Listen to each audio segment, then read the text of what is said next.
Assalamualaikum warahmatullahi wabarakatuh. Kali ini kita akan membahas tentang pendekatan keterampilan proses, pendekatan konsep, pendekatan discovery, dan pendekatan inquiry pada pembelajaran IPA sekolah dasar.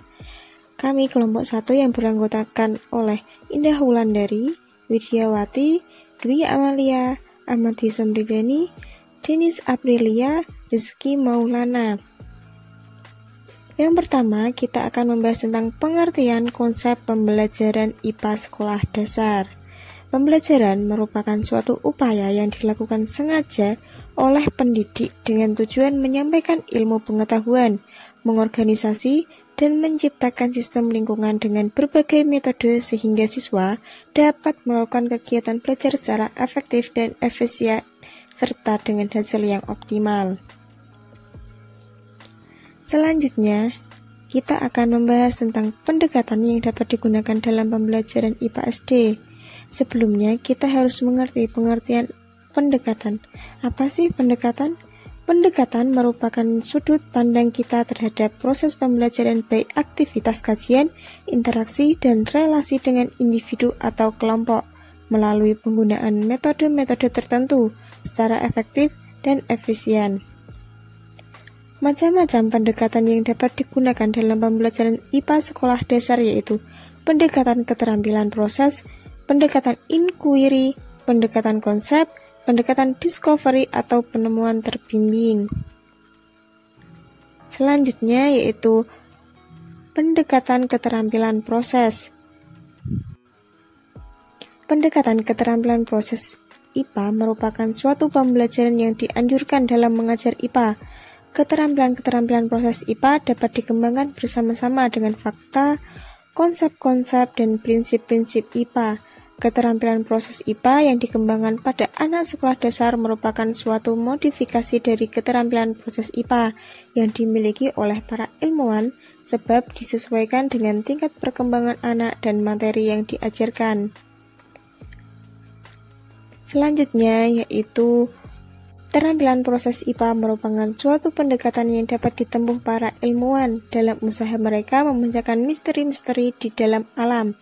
Aspek keterampilan dalam proses IPA yaitu pengamatan, pengklasifikasian, pengukuran, pengidentifikasian, serta pengendalian variabel, perumusan hipotesa, perancangan eksperimen, penyimpulan hasil eksperimen, pengkomunikasian hasil eksperimen.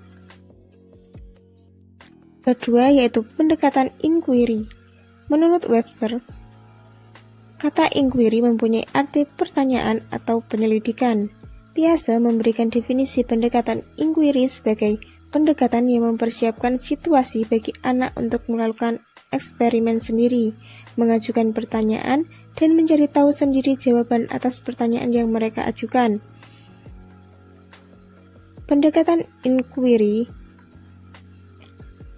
mempunyai karakteristik sebagai berikut. Memakai keterampilan-keterampilan proses IPA, tidak adanya keharusan untuk menyelesaikan unit tertentu dalam waktu tertentu, jawaban yang dicari tidak diketahui lebih dulu, dan tidak ada dalam buku pelajaran.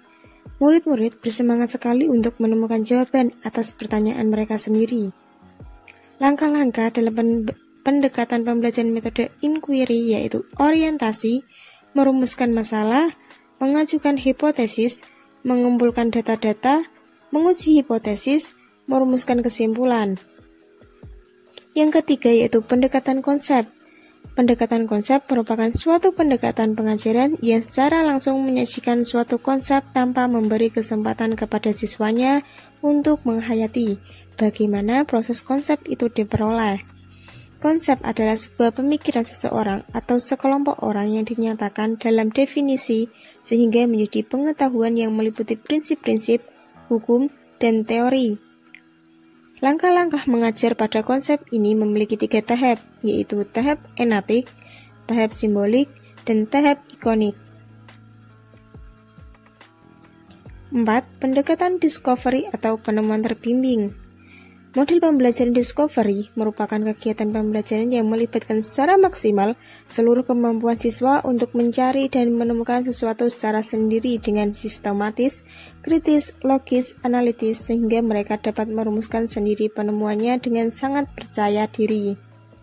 Langkah ataupun tahap pada pendekatan ini yaitu pemberian rangsangan atau stimulation, pernyataan atau identifikasi masalah atau problem statement, pengumpulan data, pengelolaan data, pembuktian, menarik kesimpulan. Yang selanjutnya yaitu fungsi pendekatan pembelajaran IPA sekolah dasar, yaitu memperoleh keyakinan terhadap kebesaran Tuhan Yang Maha Esa, mengembangkan rasa ingin tahu, sikap positif dan kesadaran tentang adanya hubungan yang saling mempengaruhi antara IPA, lingkungan, teknologi, dan masyarakat, mengembangkan keterampilan proses untuk menyelidiki alam sekitar, memecahkan masalah, dan membuat keputusan.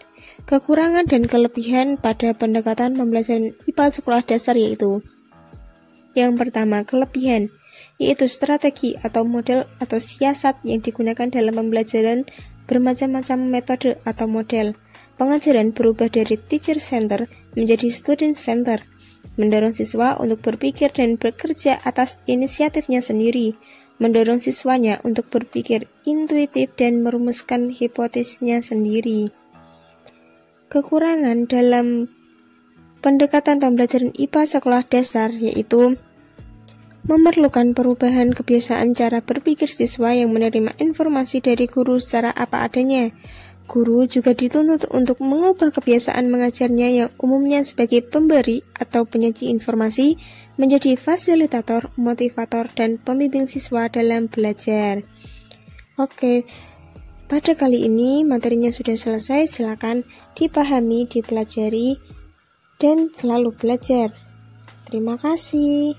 Wassalamualaikum warahmatullahi wabarakatuh.